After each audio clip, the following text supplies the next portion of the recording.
do Senhor, lutando, pelejando, perseverando. Afinal de contas, segundo a palavra de Deus, nós não podemos ser daqueles que recuam, né? Nós temos que ser aqueles irmãos que avançam no reino de Deus. Estou muito feliz por vocês estarem aqui, feliz por ver alguns irmãos aqui, graças a Deus, grandes amigos que vieram aqui hoje.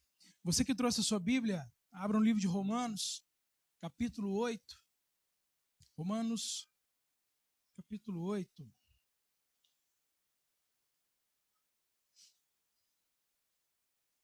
Aleluia. Nós vamos ler do versículo 18 ao 25. Você que encontrando, já fica sobre os seus pés.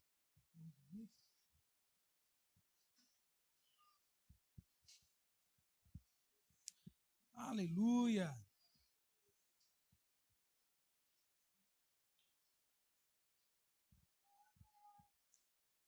Vamos ler, irmãos? Glória a Deus. Considero, pois, que os sofrimentos do tempo presente não podem ser comparados à glória que em nós será revelada. A criação aguarda com grande expectativa que os filhos de Deus sejam revelados, pois a criação foi submetida à inutilidade, não pela sua própria escolha, mas por causa da vontade daquele que a sujeitou, na esperança de que a própria criação será liberta da escravidão que conduz à decadência para receber a mesma gloriosa liberdade dos filhos de Deus. Pois sabemos que toda a criação geme em conjunto como se fosse dores de parto até agora. Agora, não somente isso, mas nós mesmos que temos os primeiros frutos do Espírito, gememos interiormente esperando ansiosamente a adoção como filhos, a redenção do nosso corpo. Nessa esperança, fomos salvos. Contudo, a esperança que se vê não é esperança. Pois quem espera por aquilo que está vendo? Entretanto, se esperamos o que não vemos, com paciência o aguardamos. Pai, nós oramos ao Senhor mais uma vez, agradecemos a Ti pela Tua palavra, alimento para nós, para a Sua igreja, para os Seus filhos hoje, que nós possamos, Deus, não apenas ouvir a Tua palavra, mas que nós possamos colocá-la em prática. Te agradecemos mais uma vez pelo que o Senhor está fazendo em nós. Amém, irmãos. Podem sentar? Em nome de Jesus. Graças a Deus. A pessoa que escreveu essa carta, ele não está apenas ditando algo que ele nunca ouviu, nunca participou, muito pelo contrário. A carta fala de alguém que... Passa eu, meu sogro. O texto vai falar de alguém que não sofreu de longe, alguém que sofreu de perto. Ele não fala apenas de uma forma teórica, confortável, sabe, irmãos? Mas de alguém que conhece a dor e o sofrimento de literalmente viver aquilo. O texto fala de alguém que foi açoitado, apedrejado, naufragado, perseguido. A pessoa que escreveu essas palavras, ela carregava no seu próprio corpo as marcas de alguém que não desistiu, de alguém que venceu, de alguém que foi até o fim da sua vida. Essa pessoa, todo mundo sabe que é Paulo, e é exatamente esse homem que escreve para a igreja de Jesus Cristo que estava em Roma, uma igreja nova, irmãos. A carta aos Romanos foi escrita por volta de 57 anos antes de Cristo, depois de Cristo, na verdade. A igreja em Roma, ela era formada nesse contexto aqui por judeus e gentios, dois grupos de pessoas, cada um com uma história, cada um com uma característica diferente, culturas diferentes, expectativas diferentes, completamente diferentes, tentando viver juntos dentro de uma igreja, dentro de uma mesma comunidade de fé. Eu acredito que cada um de nós aqui, todos nós pensamos teologicamente de uma forma. Todo mundo crê em Jesus Cristo? Todo mundo entende que a salvação é pela graça? Pois é, essa igreja, as pessoas, nem todos pensavam da mesma forma. Cada um tinha um viés diferente, cada grupo, na verdade. Uma comunidade jovem que já começava a sentir o peso de ser um cristão em um império que não os tolerava. O cristão, naquela época, ele não era bem quisto. Ele não era bem aceito como nós. No nosso trabalho, a gente é bem aceito, não é verdade, irmãos? Até mesmo pelo patrão que não é cristão. Hoje ser cristão é bom. Roma, onde essa igreja dos nossos irmãos estavam inseridos, era o centro do mundo conhecido. Roma era símbolo de poder, de glória, de força. E os cristãos, os nossos irmãos, eles estavam inseridos ali naquele contexto, na contramão de tudo isso, na contramão de tudo. Marginalizados, vigiados, muitas das vezes desprezados. Esse era o povo ao qual nós fazíamos parte hoje.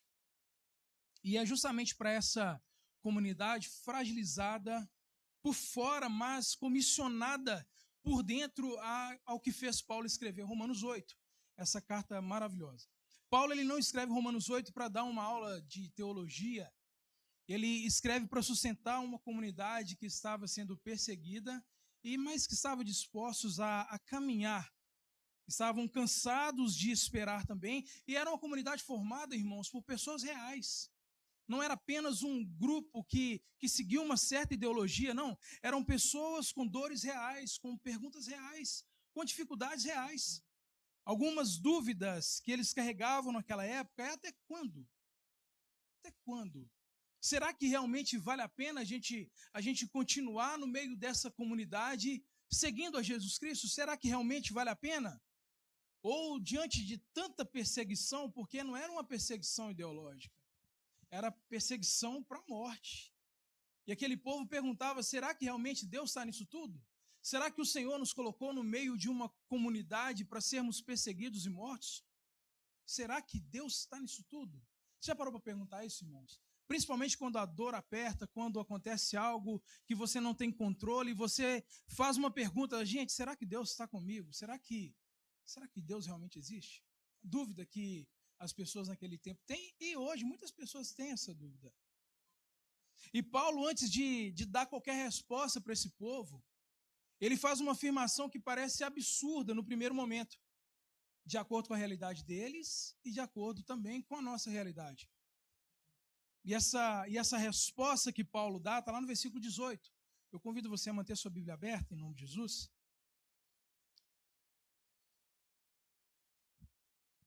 Considero, pois, que os sofrimentos do tempo presente não podem ser comparados com a glória que em nós será revelada. Entendam, irmãos, que Paulo aqui ele não nega a dor. Paulo aqui ele não minimiza o sofrimento, ele sabe da perseguição que aqueles irmãos estavam passando. Como eu disse, não era uma perseguição ideológica, não era, olha, eu não concordo com o seu modo de pensar, não, olha, se você seguir a Cristo, você vai ser morto. E Paulo vai e fala, considero, pois, que os sofrimentos do tempo presente não podem ser comparados com a glória que em nós será revelada. Paulo, ele, como eu disse, ele não nega a dor, ele simplesmente coloca a dor dentro de uma perspectiva ainda maior. Se nós não temos para quem olhar, que é Cristo, os nossos sofrimentos são absurdamente pesados. O que nós estamos passando na carne é difícil tolerar, é difícil nós continuarmos de pé, é difícil você continuar numa congregação, é difícil você compreender que você carece de Cristo quando você não olha para Cristo. Agora, quando nós olhamos para Cristo, olhamos para o que Ele fez, olhamos para a promessa que Ele fez, meus irmãos, não digo que é mais fácil, eu digo que é o correto a se fazer. Olhar para Cristo, nós entendemos o que Ele passou e o que nós fomos chamados a passar. Paulo, ele não minimiza a dor daquele povo. E o povo estava esperando uma resposta, olha, vai passar. É o que as pessoas lá fora, o que as outras igrejas lá fora têm dito. Meu irmão, vai passar, vai dar tudo certo, você não foi chamado para sofrer, você está sofrendo, então pare de pecar. O seu sofrimento é resultado de um pecado. É isso que as pessoas constroem lá fora em nós. Entende, irmãos? E Paulo, ele pede para que essa igreja que estava num lugar de perseguição, que enfrentava um império, Paulo pede para essas pessoas a fazerem uma comparação. Cara, olha realmente para aquilo que vale a pena. Vale a pena. No final, nós venceremos porque Cristo venceu. E sabe o que é curioso, irmãos? A nossa história, a história da Igreja de Missão Ágape, não é tão diferente desse povo, desses nossos irmãos. A Igreja de Missão Ágape é jovem, né? O Maurício, ele sempre fala comigo, olha, nós não somos mais aquela igrejinha da sala, realmente não somos. Crescemos para a glória do Senhor, graças a Deus. 7 anos de uma comunidade que nasceu pela fé, irmãos. Que nasceu também na contramão de muita coisa. De muita coisa. Nós aprendemos a perseverar quando tudo indicava que seria mais fácil a gente parar. Era mais fácil, irmãos. Lá atrás, quando chegou aos nossos ouvidos, cara, ali nem cara de igreja tem. Para, sai de lá, senhor. Nem igreja, não tem cara de igreja. Então, para que você está congregando lá? Entende, irmãos? Era mais fácil a gente parar lá atrás. Era mais fácil, não era, Maurício? Muito mais fácil. Uma vez o Maurício falou para mim assim, pastor, vamos abrir uma padaria? Ai, Deus é bom demais. Porque quando nós olhamos para a nossa comunidade hoje, nós percebemos que mesmo simples, mesmo sem uma mega estrutura, como vocês podem perceber, né? Nós temos um lugar gostoso, irmãos. Eu amo aqui, eu gosto. Eu gosto de congregar aqui. As cadeiras, como os irmãos estão bem percebendo, não são confortáveis, né? O ambiente não é climatizado, né? Mas, olhando para tudo isso, essa perspectiva é agradável. Eu gosto de estar aqui. Muitos aqui não estiveram no início, outros sim. Mas até aqui o Senhor, Ele tem nos ajudado, Ele tem nos mantido de pé. E não foi por acaso que Deus colocou no coração da nossa igreja que esse ano de 2026 seria o ano da perseverança. Eu quero fazer buscar o que foi dito nos domingos passados. Durante todo o mês de julho, cada domingo foi um capítulo da nossa história. No primeiro domingo, Maurício falou sobre perseverar na palavra. Quem estava aqui, irmãos? Levante sua mão, por favor. Glória a Deus. Porque a palavra é o que sustenta quando tudo treme, irmãos. O que vai manter você na presença de Deus não é cerca. O que mantém a ovelha no aprisco não são postes, não é arame farpado. É palavra de Deus. O que deve manter os irmãos aqui na congregação e na presença do Senhor deve ser palavra de Deus, meus irmãos. Não pode ser uma boa amizade, é palavra de Deus. No segundo domingo, o pastor Elvis ele nos lembrou que para perseverar exige comunhão, porque ninguém foi chamado para caminhar sozinho. No terceiro domingo, o Vitor ele falou sobre perseverança na fé. Quem estava aqui domingo passado? Levanta a mãozinha, por favor. Glória a Deus. O Vitor Hugo falou que a fé, ela não é ausência de dúvida, é a escolha de continuar crendo mesmo na dúvida. Cara, eu não entendi, mas eu tenho fé. Eu tenho fé que o Senhor, Ele abre os meus olhos e o Espírito Santo me convence. E hoje, encerrando essa série, nós vamos falar sobre a perseverança na esperança. E não é por acaso que a esperança ficou por último, porque é a esperança que sustenta tudo que veio antes. Você persevera na palavra porque tem esperança. Nós perseveramos na comunhão porque nós temos esperança. Nós perseveramos na fé porque nós temos esperança. Tira a esperança, irmãos, e tudo desmorona. Quem aqui tem esperança do seu casamento fluir até o fim? Quem tem a esperança de que o Senhor Jesus voltará para nos buscar? Quem tem a esperança que um dia não haverá dor, não haverá lamento, não haverá morte? Quem aqui crê nisso? Se tirar essa esperança, irmãos, nós vamos crer em quê? Não é verdade, irmãos? E é exatamente sobre essa esperança que Paulo escreve para uma igreja jovem, cansada, mas ainda de pé, assim como nós. Quem aqui que está passando por luta, irmãos? E uma pergunta honesta para ser respondida honestamente. Em que ou em quem nós temos depositado a nossa esperança? Em quem você tem colocado a sua esperança, irmãos?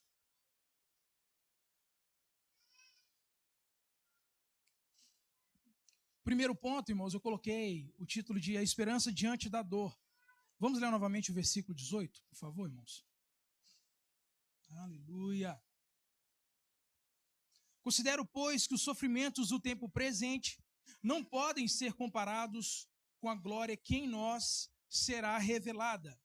Paulo ele usa uma expressão muito específica aqui, irmãos. Ele diz, considero, que no grego é uma palavra chata de falar, mas eu vou tentar pronunciar. É logizomai, que significa calcular, que significa pesar. Então, Paulo aqui, ele não está sendo ingênuo. Paulo, ele não está ignorando a dor, como eu falei lá atrás. Ele fez as contas e ele chegou à conclusão de que o sofrimento presente não tem peso suficiente para superar a glória que está por vir. E quem é Paulo para dizer isso? Em 2 Coríntios, no capítulo 11, do versículo 24 a 27, eu quero ler com os irmãos. 2 Coríntios 11, do versículo 24 a 47. Aleluia. Olha o que Paulo diz. Olha o currículo de Paulo. 5 vezes recebi dos judeus 40 açoites, menos um. Próximo, por favor.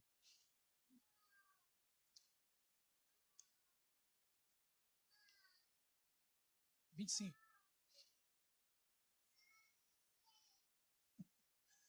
Ai, ai.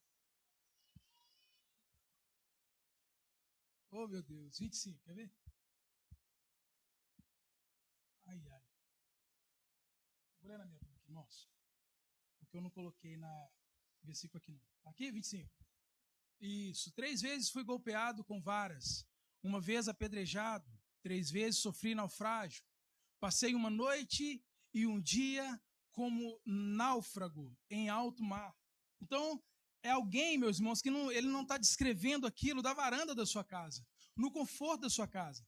Ele está relatando o que aconteceu com ele. E mesmo assim, especialmente por isso, ele diz que não tem como comparar. Muitos de nós vai nascer, viver a vida toda, e nós vamos morrer e não vamos passar 1% do que Paulo passou. Não é verdade? E mesmo assim, esse homem falou, olha, não dá para comparar. Não dá para comparar. Mais uma pergunta honesta. Como Paulo consegue, na verdade, fazer esse cálculo? O que o impede de desmoronar? O que o mantém de pé quando tudo ao seu redor desaba? Eu acredito que essa é uma dúvida que todos nós temos. E a resposta está em uma única palavra: esperança. Esperança, irmãos. Mas não uma esperança frágil desse mundo. Não uma esperança aquela que depende das circunstâncias para a gente ter esperança. Não, cara, eu tenho uma esperança que vai dar tudo certo no mês que vem, porque eu tenho certeza que o dinheiro vai estar no meu bolso. Não é essa esperança, irmãos. Não é essa esperança quando some, quando a situação piora. Não é essa esperança quando depende de fatores externos, mas uma esperança bíblica. Uma expectativa firme e confiante, baseada não no que se vê, mas em quem se crê, irmãos. Porque se nós tivermos esperança, se nós depositarmos a nossa esperança em pessoas, em nós mesmos, irmãos, nós vamos sofrer. Pode preparar para sofrer. O escritor aos Hebreus, ele descreve uma esperança como uma âncora. Abra sua Bíblia, por favor, em Hebreus, capítulo 6, versículo 19. Por favor, Hebreus 6, 19.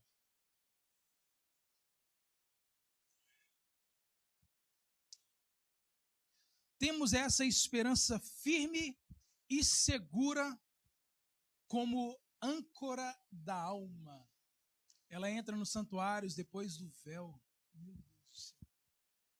Uma âncora, irmãos, ela não impede uma tempestade de vir. Sabe, você está lá guiando o seu barco, de repente vê tempestade, aí você joga a âncora para parar a tempestade. Não. A âncora, ela não impede a tempestade de vir. Ela impede que o barco seja arrastado por ela. E é exatamente isso que a esperança faz no meio da dor. Ela não remove o sofrimento, irmãos.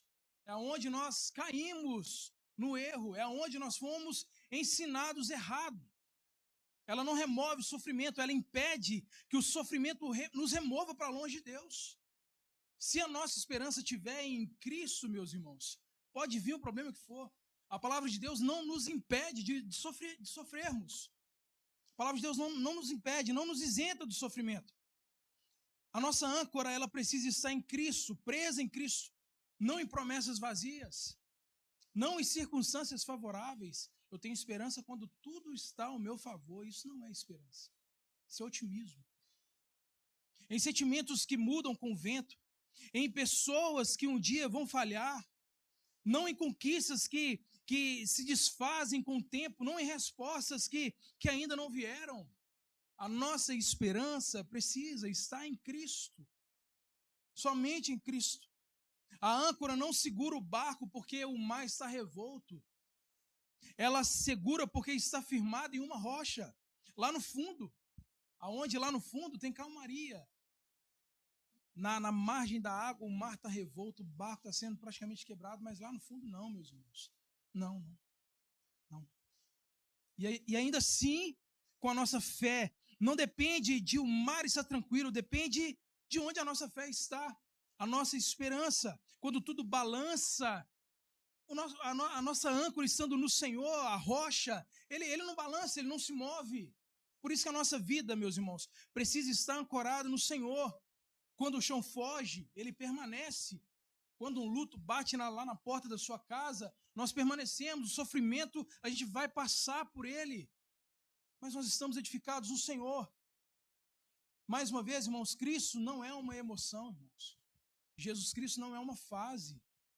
Jesus Cristo não pode ser alguém que nós, em momentos circunstanciais, nós vamos lá procurar por ele. Só quando o bicho está pegando, aí a gente faz a oração, busca o Senhor. Não, irmãos. A nossa vida precisa estar no Senhor. Quantos estão entendendo a palavra? Em nome de Jesus. Amém.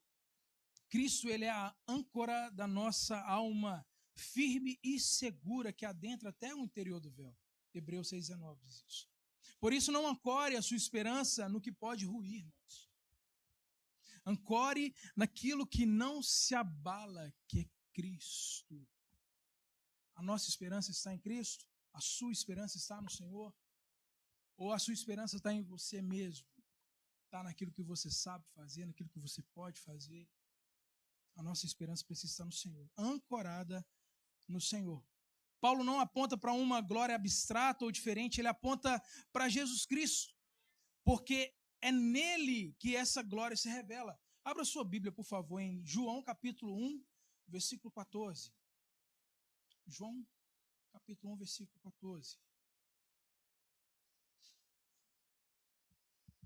Aquele que é a palavra tornou-se carne e viveu entre nós. Vimos a sua glória, glória como do unigênito vindo do Pai, cheio de graça e de verdade. A glória de Deus não é um conceito, irmãos. É alguém, tem um nome, é Jesus Cristo. Amém? 2 Coríntios capítulo 4, versículo 17.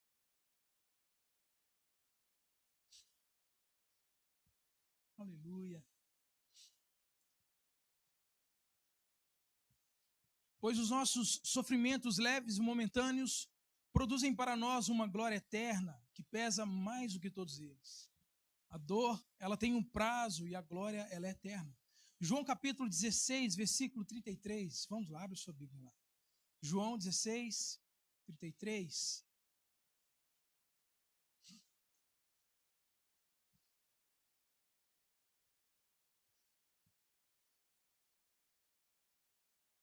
Eu disse isso para que em mim vocês tenham paz.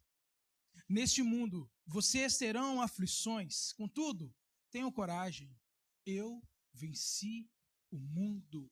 Mais uma vez o Senhor Jesus aqui, ele não prometeu ausência de dor. Alguém nos enganou lá atrás. Ele nos pede coragem, coragem, coragem. A cruz é a maior prova disso, irmãos. Jesus, ele não desviou do sofrimento. Jesus não apenas falou para que nós permanecêssemos. Jesus, ele não apenas falou para nós termos coragem. Não. Cristo, ele atravessou o sofrimento. Cristo foi exatamente, foi exatamente através da dor mais profunda que veio a glória maior ainda, que é a sua ressurreição. Por isso que a esperança cristã não é negação de dor, meus irmãos. Não é negação de dor. Não é.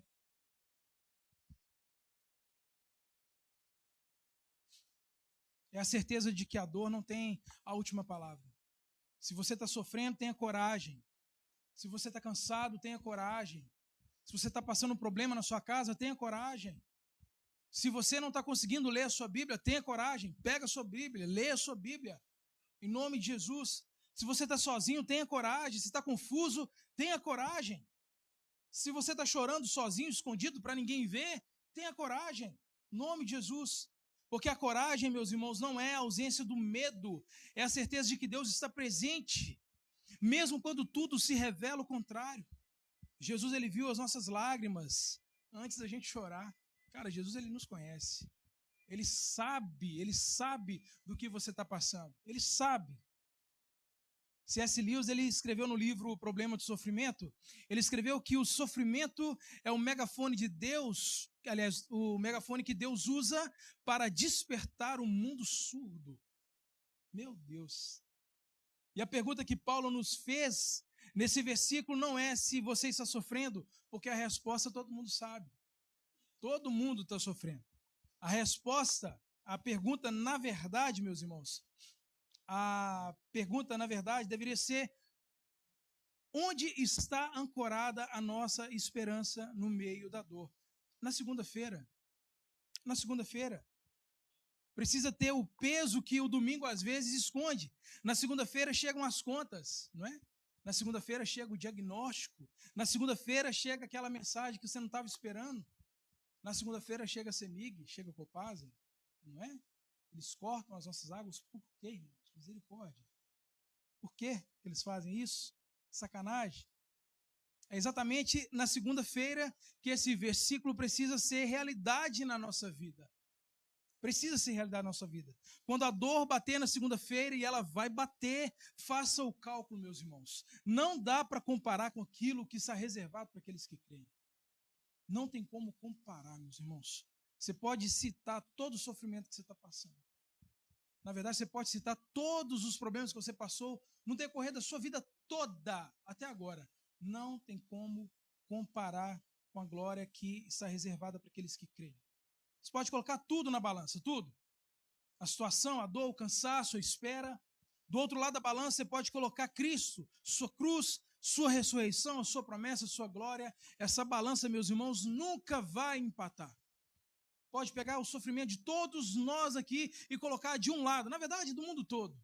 Não tem como empatar, meus irmãos. A nossa esperança precisa estar somente em Cristo. Isso precisa ser uma realidade na nossa vida, meus irmãos. Precisa ser uma realidade na nossa vida. O segundo ponto, eu coloquei o título de uma dor que aponta para o Criador. Vamos ler o versículo 22 e 23, por favor, irmãos.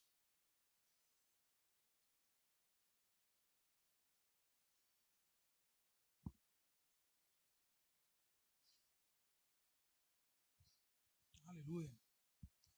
Pois sabemos que toda a criação geme em conjunto, como se sofresse dores de parto até agora.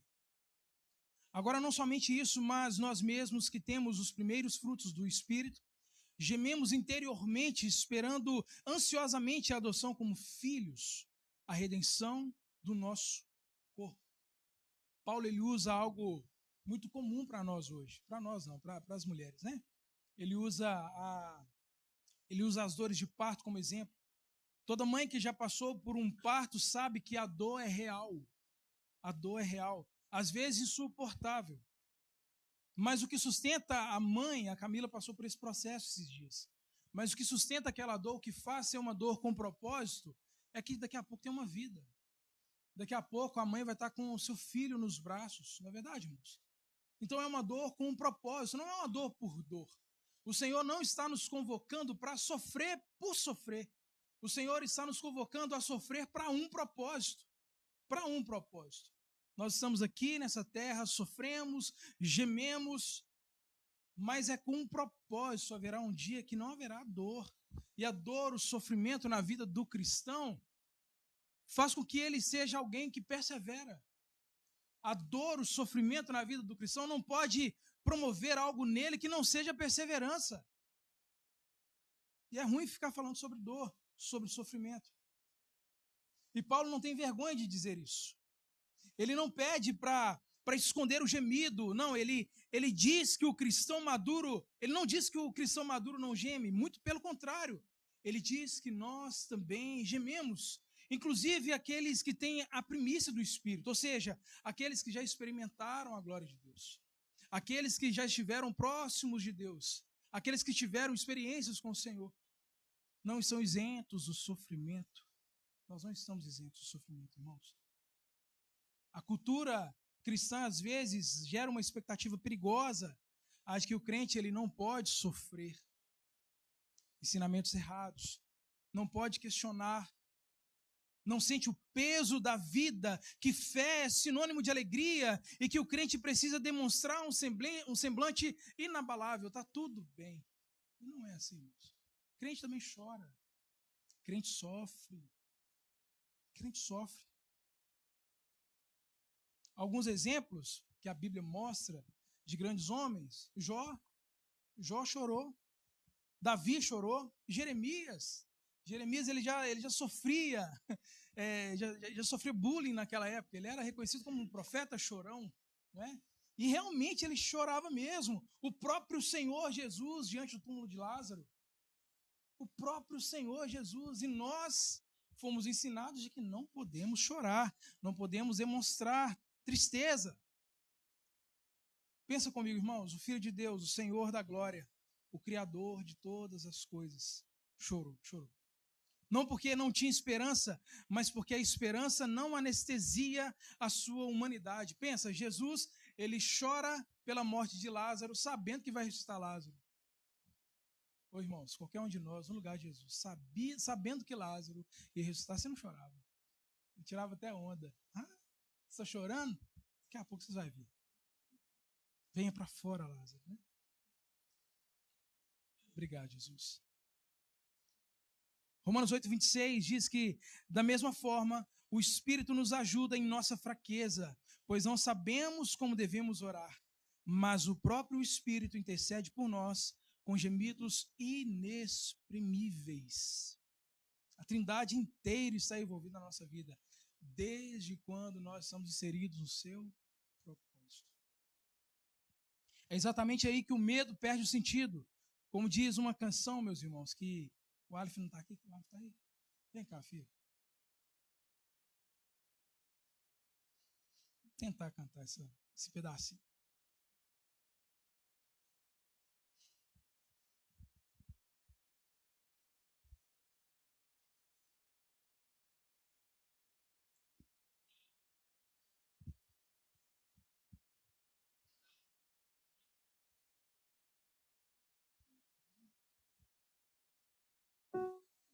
Amém.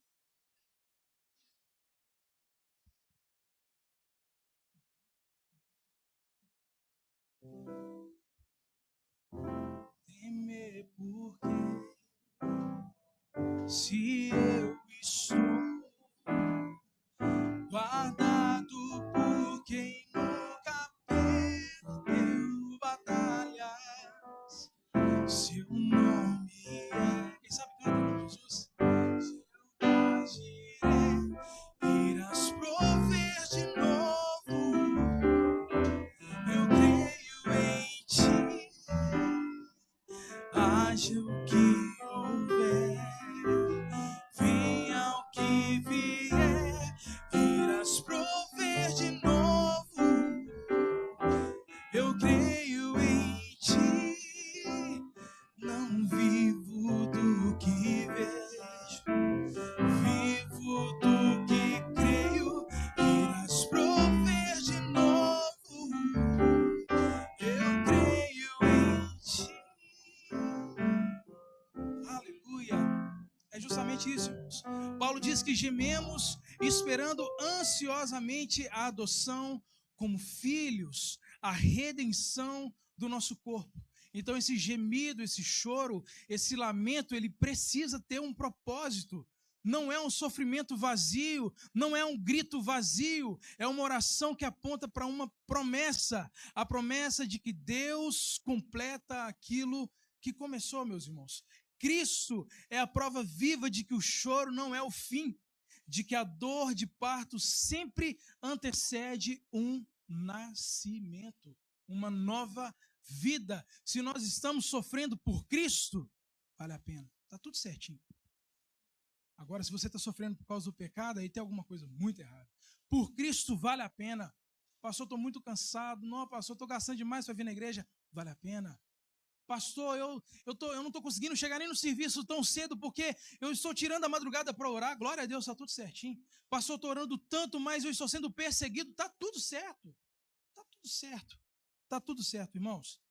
Charles Spurgeon, ele escreveu que Deus é glorificado não apenas pelas nossas alegrias, mas também pelos nossos sofrimentos.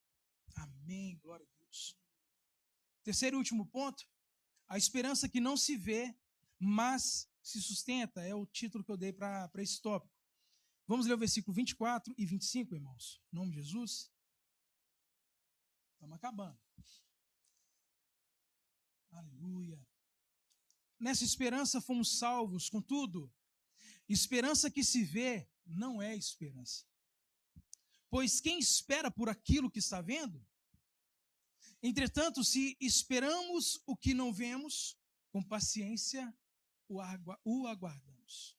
Paulo aqui ele usa uma expressão que parece contraditória. Nessa esperança fomos salvos. Nessa esperança fomos salvos. A salvação em Cristo tem duas dimensões inseparáveis. Eu aprendi isso com o Maurício. O que já foi feito e o que ainda será consumado. Como assim, pastor? Cristo ele venceu na cruz e isso é um fato consumado. Mas a plena manifestação dessa vitória, dessa glória, ainda está por vir. É exatamente nesse intervalo entre o já e o ainda não que a nossa esperança habita. Paulo, ele diz algo interessante. A esperança que se vê não é esperança. Meu Deus. Em outras palavras, se você já vê, não precisa esperar mais, não é? Eu não tenho esperança que eu vou casar, porque eu já sou casado, né? Glória a Deus por isso. A esperança existe justamente porque ainda não vemos. Ela é a clareza do invisível. Abra sua Bíblia em Hebreus 11, por favor. Ainda falando um pouco sobre fé.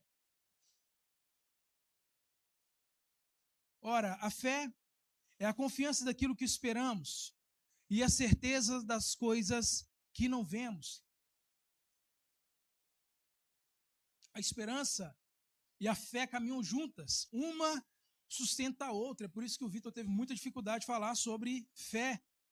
Ele fez tudo para não entrar no campo da esperança que a gente vai falar hoje. Mas a fé e a esperança caminham juntas. Uma sustenta a outra. E as duas têm o mesmo ponto de ancoragem, que é Jesus Cristo. Tanto a nossa fé precisa estar ancorada em Cristo, quanto a nossa esperança. Então, Paulo ele encerra o versículo 25 com uma palavra que o mundo moderno perdeu completamente. Eu acredito que é o que falta para cada um de nós aqui, que é justamente a paciência. Ele finaliza o versículo 25 dizendo que com paciência o aguardamos. No grego, a palavra paciência carrega o sentido de permanecer sob o peso sem ser esmagado. É a capacidade de suportar a pressão sem perder a direção, irmãos. É a paciência ativa que espera sem parar de caminhar. Cara, eu não estou vendo, mas eu estou caminhando. Deus, eu estou sofrendo tanto, eu vou continuar caminhando. Eu não posso ficar parado. A paciência não nasce do esforço humano, ela nasce de Deus. O Deus é a esperança que nos enche pelo Espírito Santo.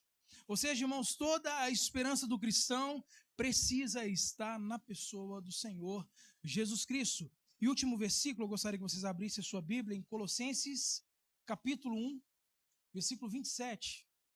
Obrigado, Jesus. Na verdade, penúltimo versículo, tá? Colossenses 1, 27.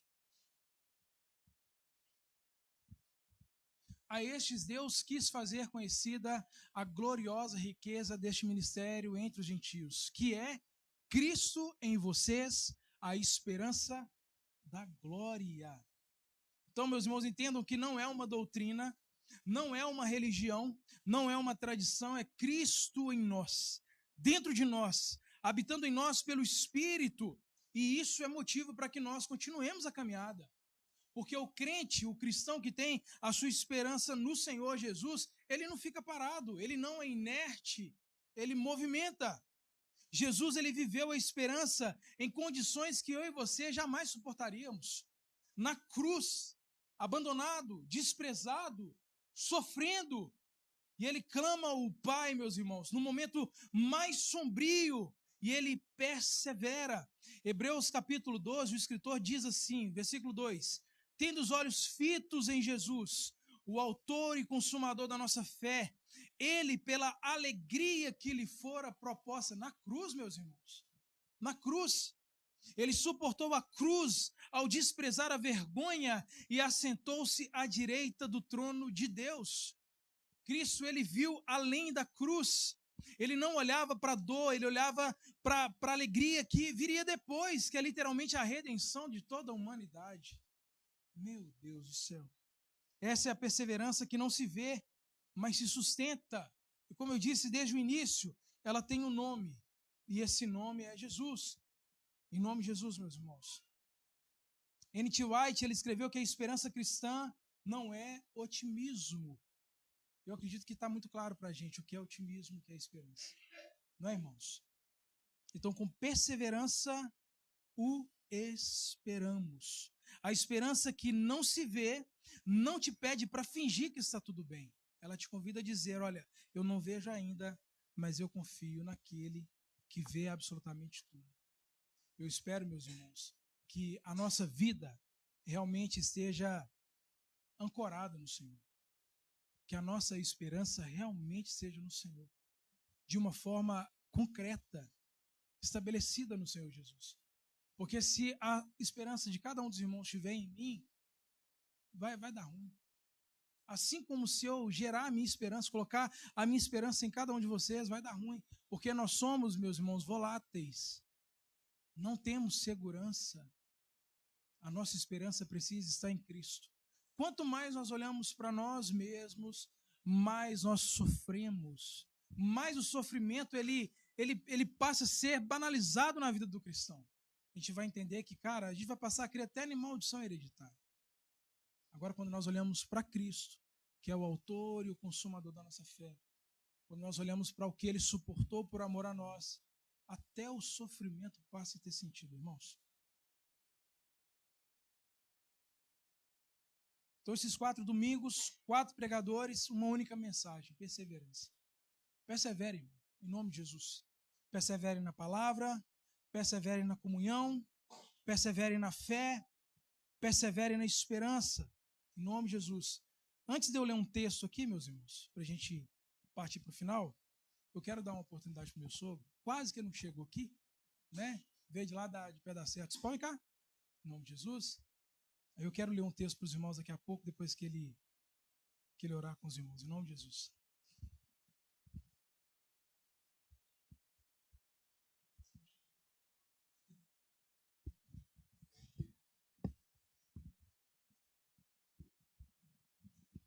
Irmãos, a paz, louvado seja Deus, né? Mais uma vez nós encontramos aqui reunidos, perseverando, né, na presença de Deus e tendo esperança de uma vitória, né? Porque é a esperança que faz nós prevalecer na presença do Senhor, né? Porque Jesus Cristo, ele é a âncora que nos sustenta com a força do teu Espírito Santo. Amém? Muitas vezes, irmãos, eu fico pensando, já tem 43 anos que eu estou no Evangelho. E sabe por que eu estou no Evangelho até hoje, irmãos? Porque eu tenho esperança que um dia o Senhor vai me levar. Nós, quando reunimos aqui, é porque nós esperamos uma vitória lucrativa, porque nós vamos viver num lugar muito melhor do que aqui, que é a eternidade, né, irmãos? Eu estava vindo agora, ali de São José de Almeida, quase que eu não chego aqui, o carro ferveu, e o inimigo faz tudo para a gente não conseguir aproximar da obra de Deus, mas eu não esquentei a cabeça não, com um pouco apareceu um anjo ali, parou na minha frente, veio cá e falou: o que é que aconteceu com o senhor aí? Falei: não, o carro ferveu, estou dando um tempo para o carro esfriar um pouquinho, para mim seguir caminhada, que eu estou indo para a igreja. Ele: não, irmão, não, meu querido, eu tenho água ali no carro, eu te ajudo. Foi lá, ajudou. Irmãos, a gente que serve a Deus, você sabia que parece anjo de toda forma para nos ajudar? Mas muitas vezes a pessoa não percebe isso, irmãos. Sabe por que isso acontece? Porque a nossa esperança está em Deus. A nossa felicidade está em Deus. O ar que nós respiramos está em Deus. A nossa palavra tem que ser baseada em Deus.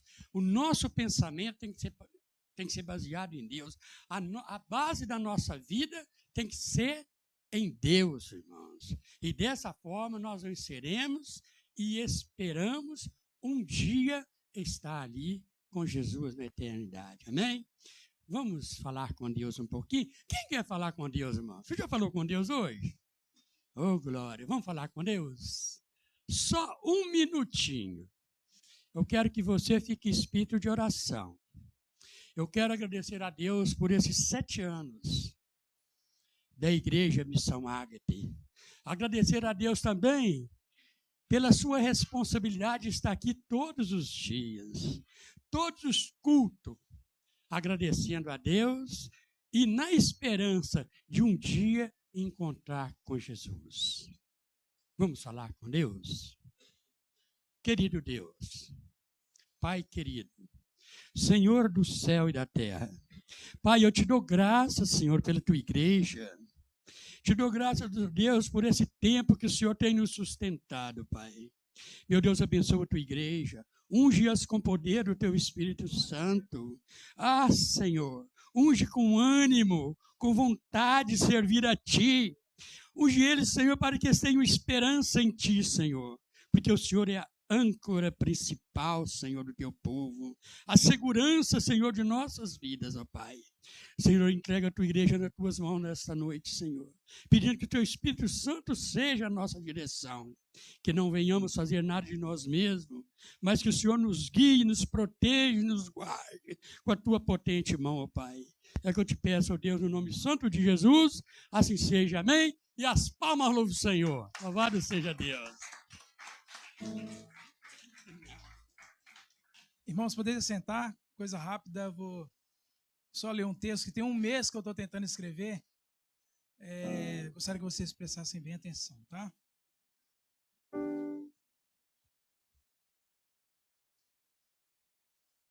Vamos lá. Eu quero levar vocês comigo até uma sala. Não uma sala qualquer. Uma sala sem placa na porta, sem letreiro, sem nome de igreja pendurado em lugar nenhum. Porque ainda não éramos igreja. Éramos apenas um punhado de pessoas que decidiu abrir uma porta. Mas descobrimos rápido que abrir a porta não era suficiente. Deus, ele não queria apenas uma porta, ele queria parte da casa.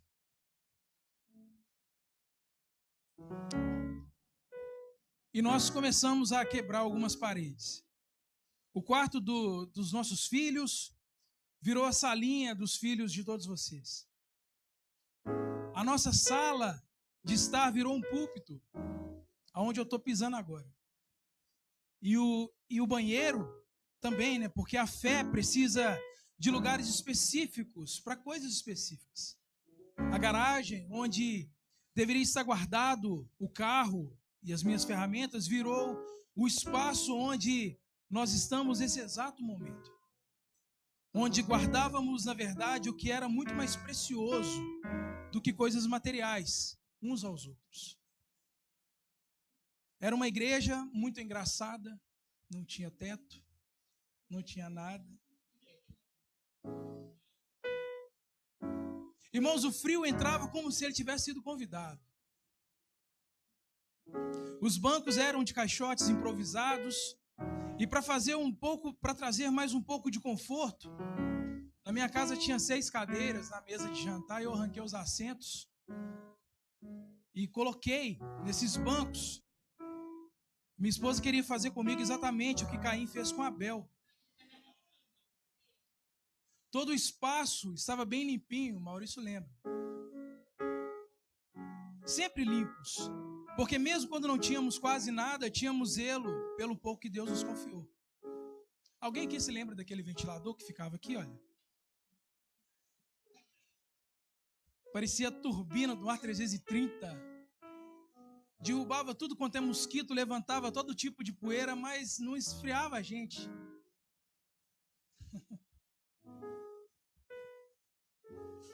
Alguém lembra do calor? Alguém lembra das palavras simples? Os sermões de 20 minutos? Sem enfeite, sem eloquência? Só a palavra crua e o coração aberto. Alguém se lembra do bendito carrom? Eu e o pastor Elvis, a gente batia naquele carrom, a nossa mão inchava. Doía, porque tinha uns parafusos nele, sabe? Carrom é aquele negócio de bater, sabe? Você lembra? Eu lembro que veio um pessoal sertanejo aqui para tocar no evento que nós fizemos e o rapaz não parava de olhar para esse carrom. E eu doido que ele me pedisse o carrom. Na hora que ele falou assim, esse carrom é seu, pode pegar, é seu. E ele levou o carrom. Foi benção. A mão dele está inchada. Né? Alguém lembra do Theo, pequenininho, dando os primeiros passos aqui? Uma vez o Theo estava sentado aqui, ó, caladinho, quieto. Na hora que eu cheguei perto dele, ele estava comendo a metade de um besouro. Foi difícil tirar esse besouro da mão dele, muito difícil. E o dia que ele achou uma perereca lá fora e começou a correr atrás de mim, pegou a perereca e saiu correndo atrás de mim. Pastor, mano, sai daqui, menino. Quem lembra disso, irmãos? Alguém lembra da primeira vez que alguém teve coragem de dizer em voz alta, e se a gente virasse uma igreja? A gente achou que ia ficar a vida toda sendo uma célula, falando de Jesus. Foi um sonho ousado para um bando de gente reunida em caixotes, debaixo de um teto que nem existia direito. Mas foi dito, e o que é dito na presença de Deus tem o costume de se tornar realidade. Ulisses, boca aberta. Né? Ulisses tem a boca aberta. Alguém lembra do primeiro batismo? Daquele momento em que vimos que com os nossos próprios olhos que aquilo que fazíamos ali não era mais uma brincadeira, já está ficando muito sério. Cada batismo eu abraçava o Elvis e falava com ele assim, cara, está ficando sério, está ficando muito sério. Aquilo não era mais uma reunião de amigos, era uma igreja nascendo, era a vida sendo transformada diante de nós. Teve um dia que eu vendi uma bicicleta, maldita bicicleta, que a bicicleta machucou todo. E vendi a bicicleta, compramos algumas telhas para cobrir, né? Porque não estava aguentando mais de frio. E cobrimos o teto, aí Deus mandou uma chuva e arrancou metade do telhado. E eu lembro que eu subi em cima de uns andaimes e aquele vento que fazia só... E aquela chuva e eu segurando as telhas, falando, Senhor, não deixa acabar de arrancar, não. Hoje é sexta-feira, tem culto domingo. Palavra tem poder, irmãos. Parou de chover? Lógico que não. Parou de ventar? Claro que não. Não. Mas não arrancou mais em uma telha, né, irmãos? Amém. Porque uma igreja que nasce em caixotes e sobrevive a um telhado arrancado pelo vento não é uma igreja que se constrói com as próprias forças. É uma igreja sustentada por alguém maior do que qualquer tempestade. As pequenas vitórias que foram, na verdade, enormes. Alguém lembra do tapete azul anil? Lembra? A gente não tinha piso, né? E eu ganhei de um lugar que eu trabalhava, uns tapetes que eles estavam jogando fora lá. Aí me deu os tapetes e eu coloquei aqui. Os irmãos espirravam até, mas era uma benção, era bonito, tudo azulzinho, sabe? Cobriu o chão grosso, mas trazia um certo conforto. Alguém se lembra aqui também que nós ganhamos um forro, né? Ali nós começamos a ficar com cara de igreja. Deus nos abençoou com um forro, aí Deus só tocou numa outra pessoa para dar o piso para a gente. Aí nós começamos a deixar a igreja mais bonita.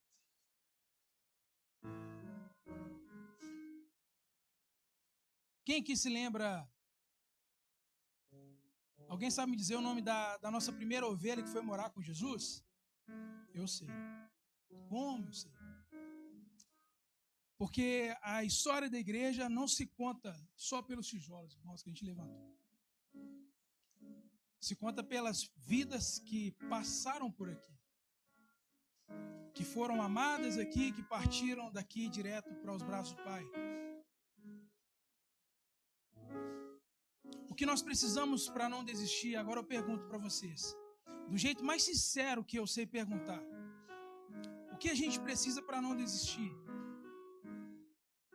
A gente precisa de esperança.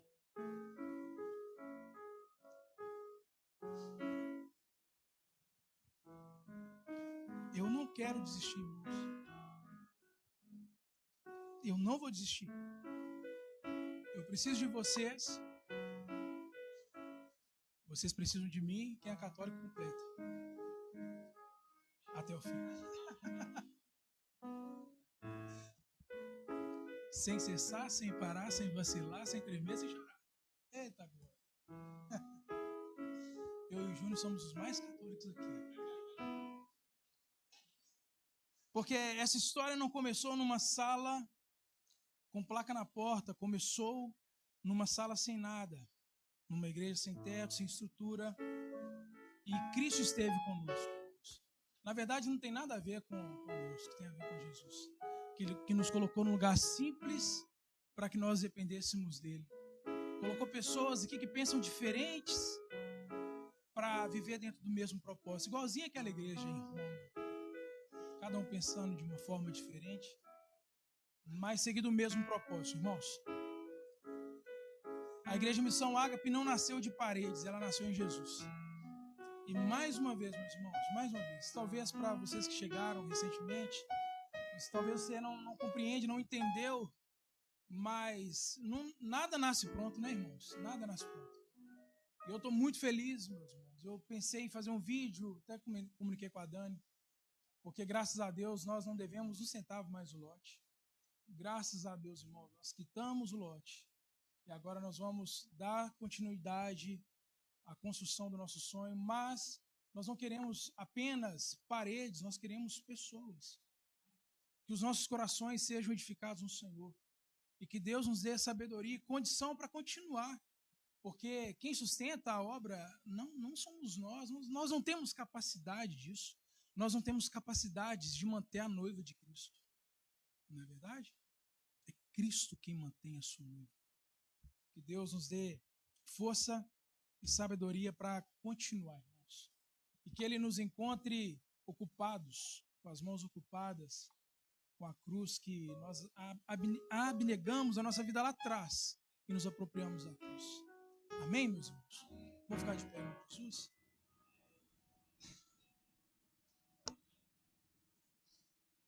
Aleluia. Vamos orar, irmãos? Mais uma vez agradecendo ao Senhor. Pai, nós queremos mais uma vez te agradecer, Pai, porque é o Senhor quem tem nos sustentado. É o Senhor quem colocou no nosso coração, Deus, esse desejo de viver em prol da sua palavra. E nós te agradecemos, Pai, porque se nós estamos aqui é porque o Senhor nos chamou. Se nós estamos aqui, Pai, é porque nós contamos completamente com a sua graça e com o seu favor. Jesus, aonde houver um desânimo, que o Senhor coloque coragem. Pai, não desiste de nós. Nos mantenha, Deus, firmes, inabaláveis no Senhor, em nome de Jesus. Hoje nós agradecemos ao Senhor por esses 7 anos. Um dia nós agradecemos ao Senhor pelo primeiro ano. E nós olhamos para trás e entendemos que o Senhor tem nos sustentado durante todos esses anos. Pai, continue conosco. Que nós possamos continuar vivendo dentro do seu propósito. Vivendo unicamente e exclusivamente para o Senhor. Em comunidade, amando uns aos outros, perdoando uns aos outros, servindo uns aos outros, Pai. Ensina-nos a ser a sua noiva. Nos ajude a mudar o nosso comportamento e que nós realmente possamos te amar com tudo aquilo que nós temos e com tudo aquilo que nós somos, Pai. Em nome de Jesus.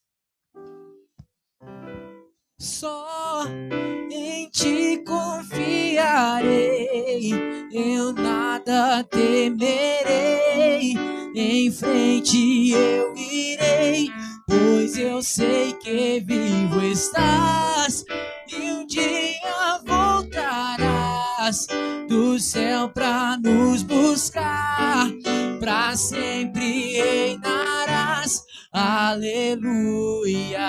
Só em ti confiarei, eu nada temerei, em frente eu irei, pois eu sei que vivo estás, e um dia voltarás. do céu pra nos buscar, pra sempre reinarás. Aleluia. Vem Jesus, vem Jesus, Maranata, ora vem Senhor Jesus. Canta isso, igreja. Cantemos. Vem Jesus, vem Jesus, Maranata, ora vem Senhor Jesus. Vem Jesus, vem Jesus, vem Jesus, Maranata, ora vem Senhor Jesus. Vem Jesus, vem Jesus, Maranata, ora vem. O Rei está voltando. O Rei está voltando. A trombeta está soando. O meu nome irá chamar. Se o Rei está voltando, o Rei está voltando. Aleluia. Ele vem nos buscar. Aleluia, Jesus. Irmãos, vamos fazer algo diferente? Vamos cantar parabéns para nós? Parabéns para nós, já viu? A volta aqui, mozinho. Cantar parabéns. Vem cá.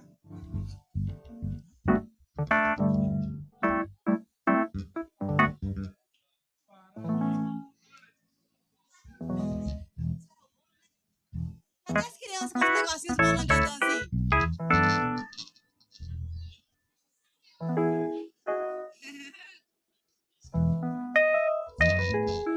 Irmãos, estenda suas mãos em nome de Jesus. Que a paz do nosso Senhor e Salvador Jesus Cristo, que as doces consolações do Espírito Santo e que o amor de Deus esteja com você em nome de Jesus. Amém? Você crê? Diz amém? Amém. Vamos cantar parabéns. As crianças podem ir pra frente? As crianças podem vir aqui pra frente, ó. Vem aqui pra cima, as crianças, com a tia Vanessa. Vem aqui pra cima, ó.